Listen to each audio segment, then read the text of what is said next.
The Criminalization of Homelessness and How We Fight Back is a three-part educational series that focuses on the Housing First model as a solution to homelessness and discusses the many threats to it, including that of the Cicero Institute. So this is the second session, The Criminalization of Homelessness. The full educational series can be viewed here. Session 1 has already occurred and was called Solving Homelessness with Housing First. Session 3 is called Compelling Housing First Narratives. We highly recommend viewing every learning session in the series for the most comprehensive understanding of the topics that we will be discussing. This learning session has several expert speakers who I will briefly introduce now. The first expert in this learning session will be Jesse Rabinowitz, the Campaign and Communications Director for the National Homelessness Law Center. Next expert will be Leslie Townsend Cronin. Leslie is the Executive Director of the Homeless Coalition of Southern Indiana. She's our leading expert on homelessness in the Southern Indiana region. Another expert joining us is Jordan Stanville, the Chief Housing Officer at CoAction. Jordan is our leading housing expert and homelessness expert in the northern region of Indiana. The next expert is Dr. Chelsea Herring-Cozy. Dr. Herring-Cozy is the Executive Director for the Coalition for Homeless Intervention and Prevention and our leading expert on homelessness in central Indiana. And then our final expert will be Adrian Bush, Executive Director of the Homeless and Housing Coalition of Kentucky. Adrian is serving as our leading expert on homelessness in Kentucky, but also the state as a whole. The state of Kentucky neighbors Indiana and is similar to Indiana in a number of ways, meaning that we have much to learn from examining their experiences with the criminalization of homelessness. With that, let us turn our attention back to our first speaker that I mentioned, Jesse Rabinowitz with the National Homelessness Law Center. Thanks so much, Hale, and thanks for pulling this all together. As Hale mentioned, my name is Jesse. I'm the Campaign and Communications Director for the National Homelessness Law Center, and we use law and policy to fight for the rights of our neighbors living outside and to fight for a world where everyone has the housing that they need to thrive. There is a growing movement across the country, not to solve homelessness with things that work, like housing or services, but to punish people for sleeping outside. We refer to this broadly as criminalization, but I know that that is not a word where there's some shared understanding. So before we dive in, I want to unpack that a little bit. But the first thing, and like my main takeaway for this presentation, and if you don't remember anything else, it's that criminalization doesn't work. It doesn't work. It makes homelessness worse. There's a study that came out that looked at 100 cities with no tent zones. So 100 cities that had essentially criminalized the act of sleeping outside. On average, in these cities, homelessness went up by 2.2%.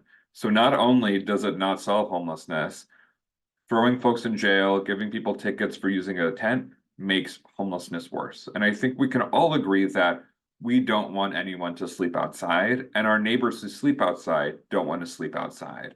So the most effective and least expensive way we know how to do that is to get folks housing without barriers or preconditions and walk with them on their journey towards stability in housing. To unpack criminalization, I think a lot of people think it means just throwing someone in the back of a police car, and that is certainly part of it. Criminalization is anything like arrests, tickets, fines, or fees to punish people for sleeping outside or carrying out other activities of daily living that they need to do outside because they have no safe place to live. But it's not just writing a ticket or putting handcuffs on someone, it's also the threat of doing that. So a police officer saying, if you don't leave, I'm going to throw you in jail is harmful to folks.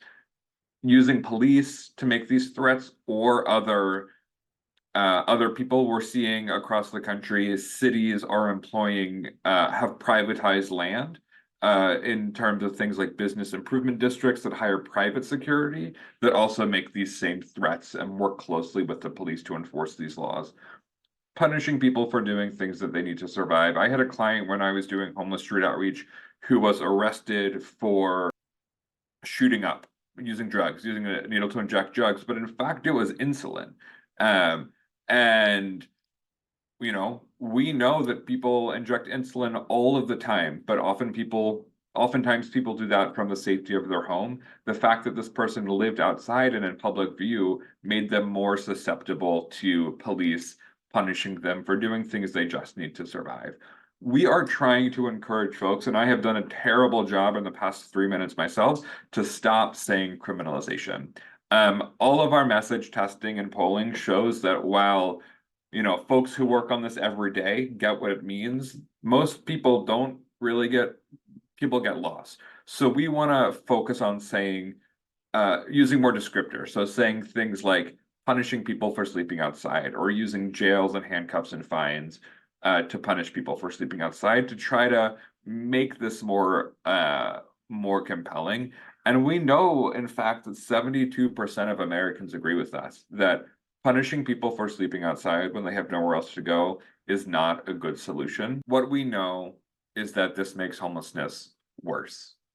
Displacing people from their communities makes them harder to find. Using police is incredibly expensive. It costs 3 times more to punish someone for sleeping outside than it does to move them into housing.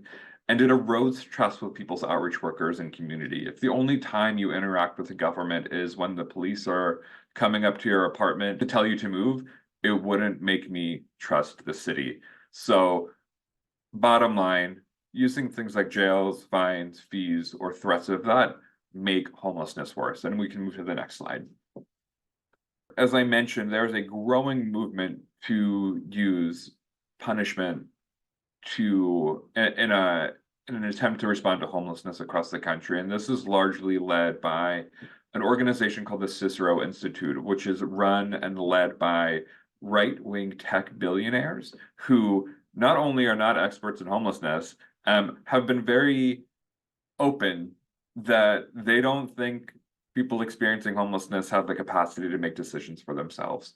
And these folks are using an advocacy strategy of using template legislation.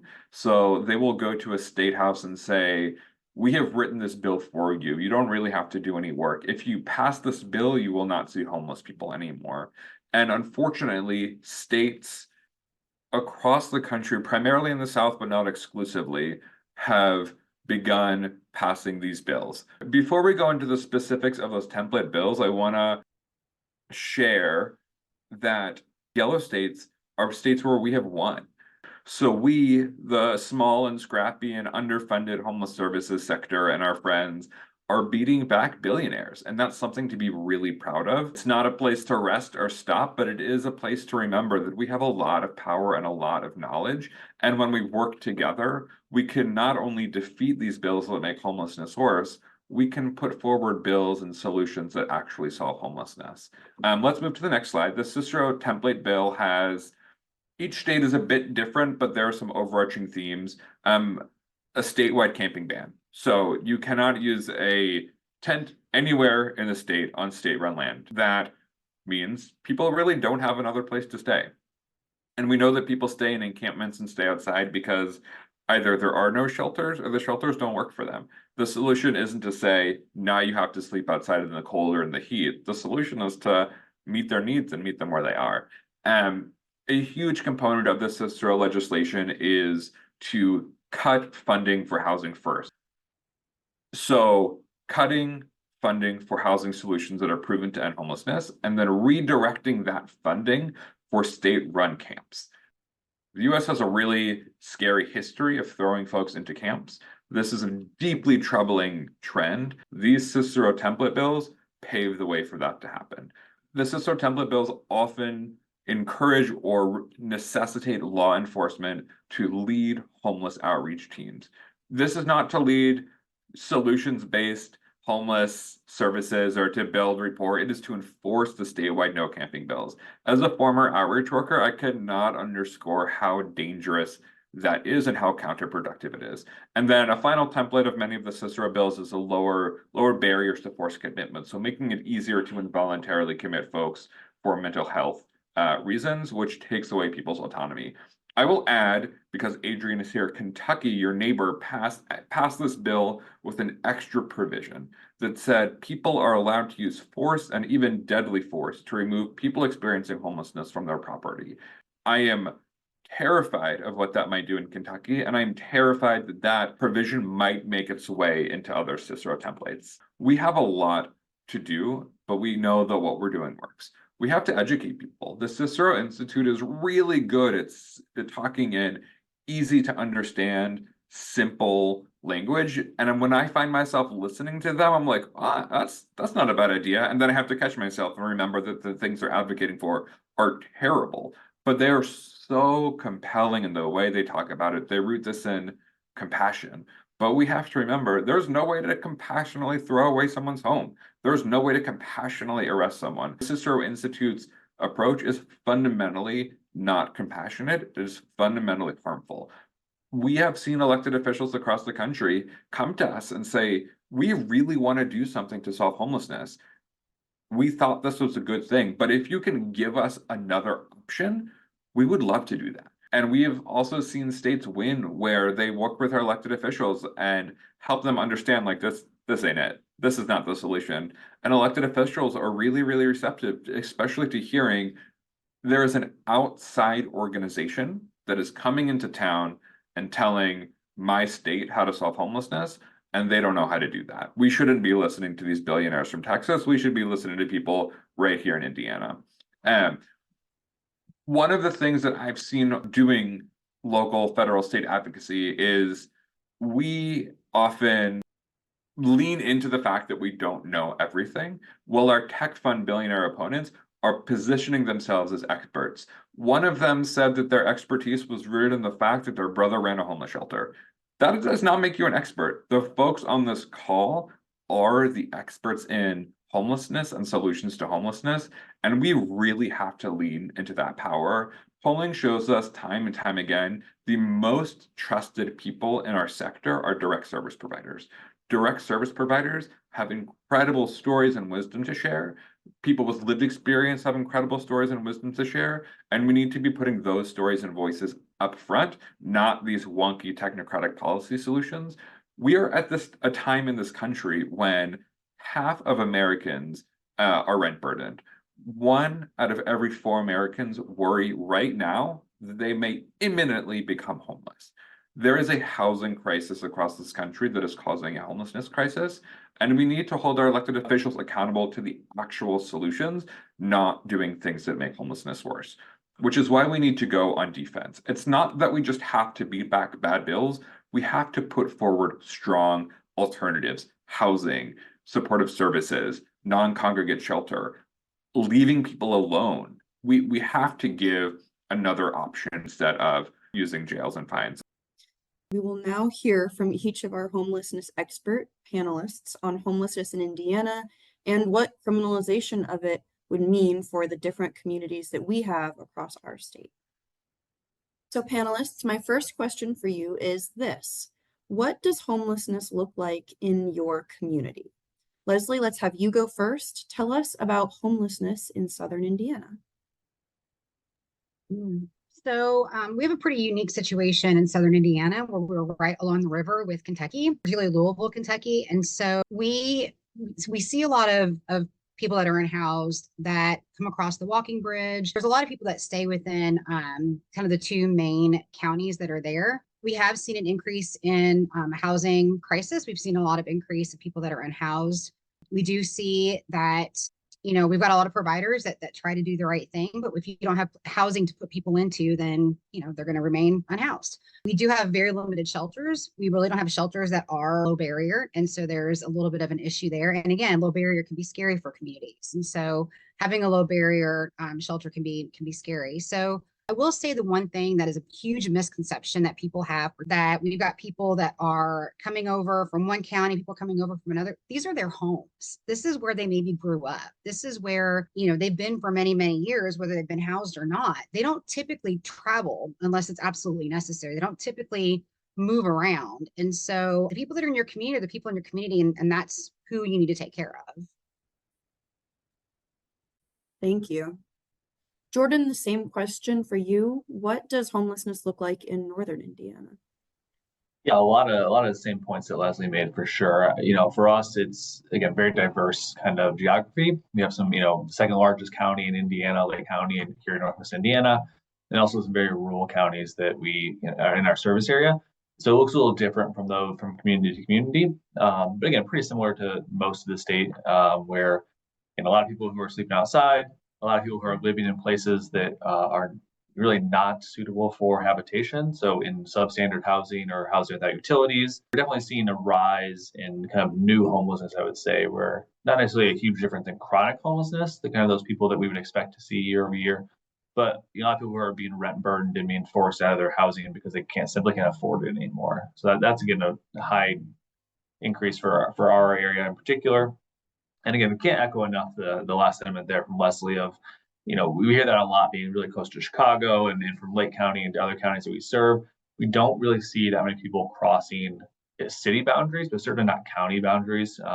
People tend to, I think there's a stat out there that, 80% of people in America live within 100 miles of where they grew up. And I think that certainly plays out more so in people who are under-resourced. Thank you. But Chelsea, what does homelessness look like in central Indiana? Yeah, thanks, Hale. So here in Indianapolis and Marion County, on a single night, there are about 1,700 individuals experiencing literal homelessness. What that means is as individuals that are staying in emergency shelters, transitional housing, or places not meant for human habitation. So we're not even talking about folks who are largely housing unstable or maybe doubled up couch surfing and things like that. Of those 1,700 individuals, about 80% are accessing emergency shelters or transitional housing here in Marion County, and the other 20% are living in places not meant for human habitation. So in encampments, on the streets, in cars, and abandoned buildings. Within that, about 25% of those experiencing homelessness here in Marion County are families with children. 12% are veterans, 19% are what we would consider chronically homeless, so long-time homeless or multiple reoccurring episodes of homelessness with a disabling condition. And 53% are Black households. We have significant racial disparities here in Indianapolis in terms of who's experiencing homelessness. And we can see that when we also look at more upstream factors like who's being evicted at disproportionate rates, and who's essentially being kind of locked out of access to safe, affordable, and inclusive housing. In Marion County, we very much know and firmly believe and have seen evidence of homelessness being a housing problem. And so we see kind of a steady state here in terms of who's experienced homelessness year over year.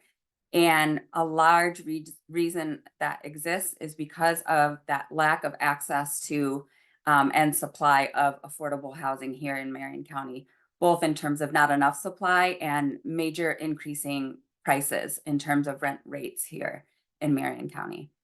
I just want to add before we kind of continue to move on how important it is for folks to know that homelessness affects every part of the state. And I know in large part, a lot of the attention is given to Indianapolis and Marion County, but as you heard from Leslie and Jordan, it affects every part of our state here in Indiana. Homelessness is a statewide issue, and it is not just specific to Indianapolis or central Indiana. Thank you. Adrian, what does homelessness look like in Kentucky? Would you say it's similar to what you've heard from our different regions of Indiana? I would agree wholeheartedly. I think the conditions, economic, housing supply wise, that both Kentucky and Indiana face, play out in very similar ways. So in Kentucky, obviously we have Louisville, which is our largest city. And so therefore we have the highest number of folks experiencing literal homelessness there. But then we also have Lexington and then the Cincinnati suburbs. But when we think about our population bases, that's where they are. But then other places in Kentucky are incredibly rural. But the bottom line is we do have a housing supply gap in every single county. And we do have shelter deserts, service deserts in our more rural areas. And we do have people experiencing homelessness and housing insecurity writ large in every single community in Kentucky. Thank you. So this next question is just for the panelists that are representing Indiana.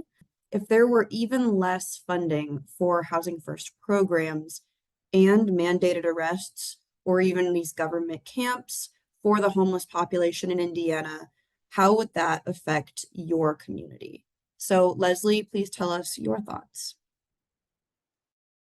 So when you are putting a bunch of people together who have experienced trauma, or you're putting them all in one spot, and that creates additional trauma. That really creates a situation where you've got individuals who have these certain things that are going on, whether the trauma came before they became unhoused or whether it came because they were unhoused.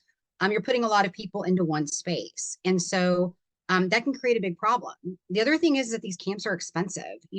There was a study that was done with they were looking at the Louisville was looking at the camp that they put together in Louisville, as well as the one that the state put together with the shelter, and they realized it was more expensive.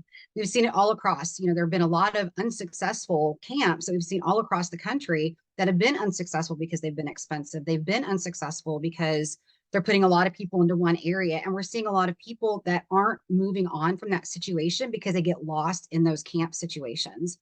The last thing is that I will say is one of the biggest concerns that I have, specifically for my community, is that when you start putting government in charge of situations like this, and I think Jesse said it wonderfully when he said we had a historical problem of putting people in camps.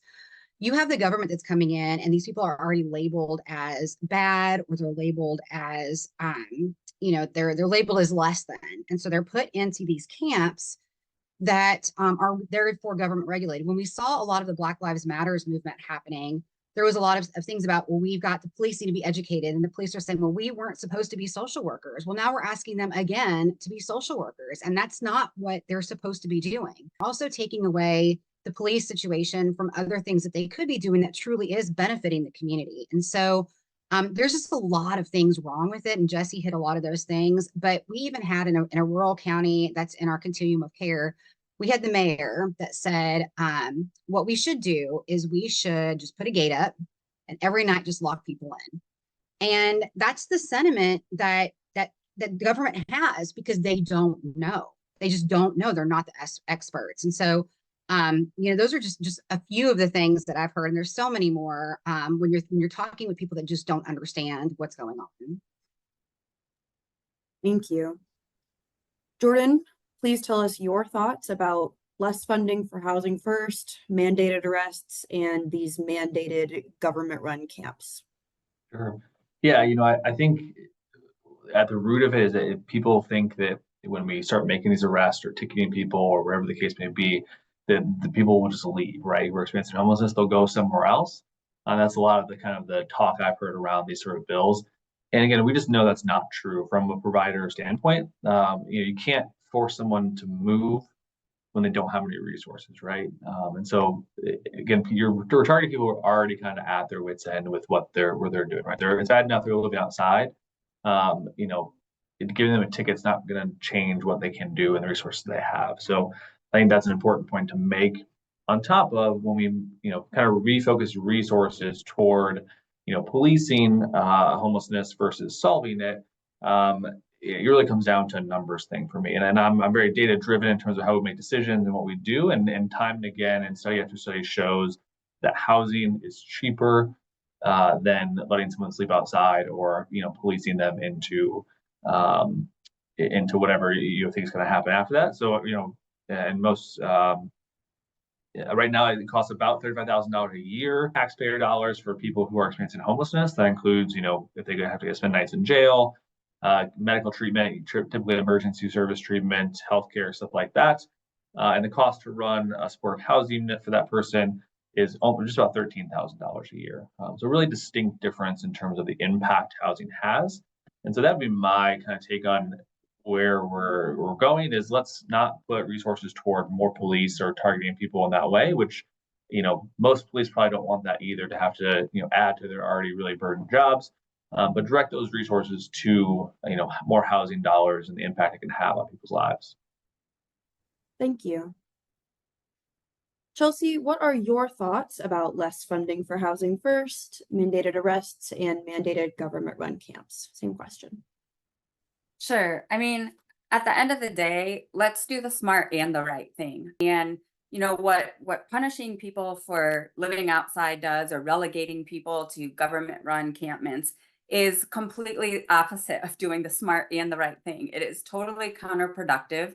It will actually exacerbate homelessness in communities across the country.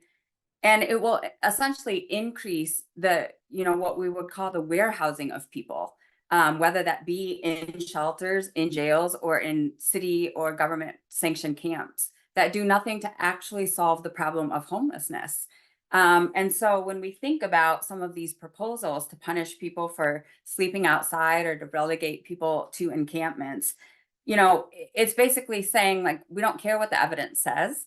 We're not interested in solving the problem. And we are interested in solving the problem. We don't want to see de-investment in evidence-based solutions. And Housing First is absolutely an evidence-based solution. It's been around for almost 40 years. There is tons of research that say when you invest in it and you can actually scale it to meet the community's needs, it works. It works every time, both in terms of getting people into housing and supporting people on long-term housing stability. And what proposals like punishing people for living or sleeping outside or relegating folks to encampments does is, as my colleagues have said, it then shifts the responsibility and the response to law enforcement, who are not equipped to address this issue. And if you talk to most law enforcement folks, have no interest in punishing people for sleeping outside. Their resources could be much better used other ways. And so it really, reallocates resources and solutions to a place that actually don't solve anything. And so, instead of criminalizing or punishing people for not having housing, I would really like to see where we can unify around changing the actual policies that have created homelessness as we know it and see it today, and really double down in investing in the actual solutions. And when we look at Housing First, again, I think there are a lot of misnomers. We're not talking about housing only, but we are talking about housing as the initial solution, with then robust wraparound supportive services to work on that long-term housing stability. So, these efforts will do nothing but make homelessness worse, shift resources in a way that solve nothing, and exacerbate the problem in communities across the country. Thank you. Thank you all. That was very insightful. Adrian, this next question is for you. Indiana is about to experience its first substantial brush with state legislative attempts to criminalize homelessness, again, at that state level. But Kentucky has already had a lot transpire in this area, and I think there's a lot we can learn from you. Please tell us what Kentucky's experience has been like in your fight against the criminalization of homelessness. Thanks, Hale. So we have been paying attention to the trends that are occurring nationally from experts in different states. And so we were aware of this threat of punishment, and we started hearing some things last summer coming from some relatively recently elected lawmakers from Louisville around potentially unveiling a big public safety bill. Potentially it would address homelessness, unsheltered homelessness. So as we were meeting with lawmakers during the interim, because they were not officially in session, we were just trying to get more information and also kind of uplifting solutions, our agenda for what works and what will end the housing crisis. And then in the fall, there was a group, this group of Louisville lawmakers held a press conference to unveil this big omnibus public safety bill, and they were going to call it the Safer Kentucky Act.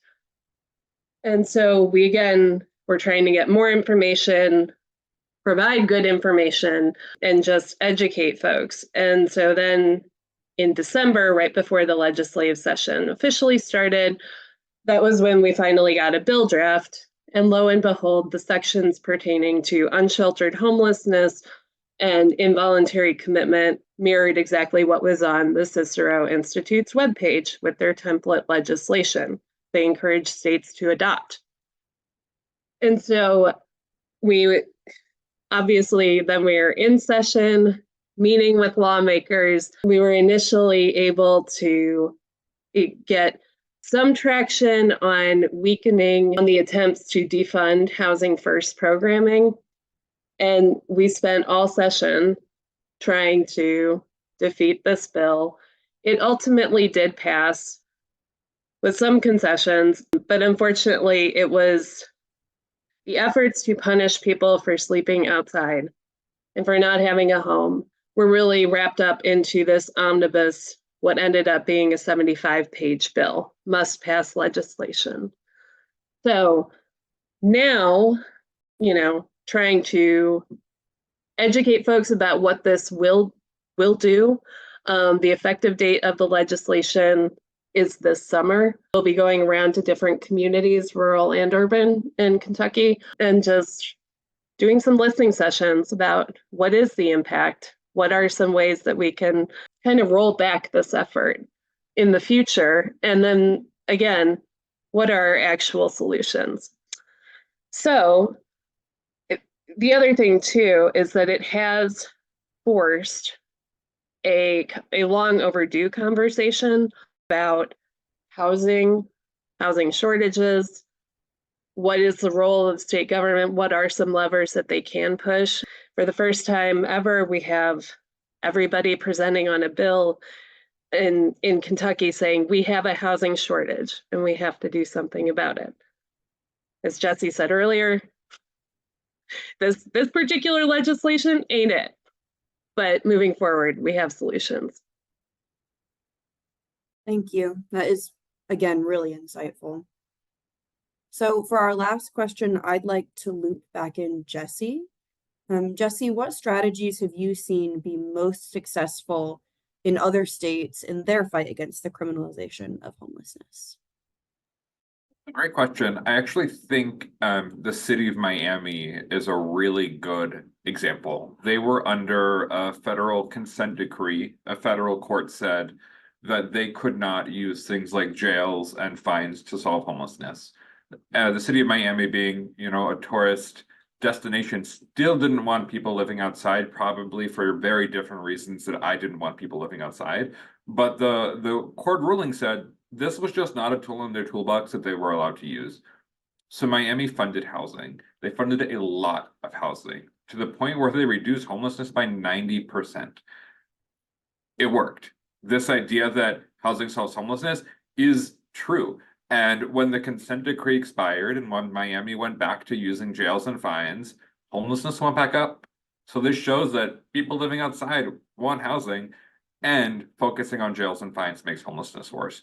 I think what cities should first step is stop making homelessness worse.